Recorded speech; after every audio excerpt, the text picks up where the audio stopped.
بسم اللہ الرحمن الرحیم۔ السلام علیکم ورحمۃ اللہ وبرکاتہ۔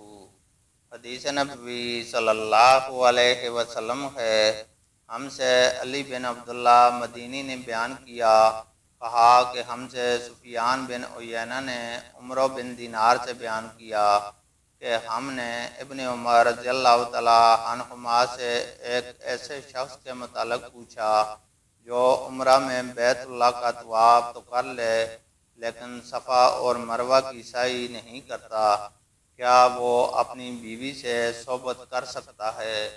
انہوں نے جواب دیا، نبی کریم صلی اللہ علیہ وسلم مکہ تشریف لائے تو آپ نے بیت اللہ کا 7 چکروں کے ساتھ طواف کیا اور مقام ابراہیم کے پیچھے 2 رکعت نماز پڑھی، پھر صفا اور مروہ کی 7 مرتبہ سعی کی، اور تمہارے لیے رسول اللہ صلی اللہ علیہ وسلم کی زندگی بہترین نمونہ ہے۔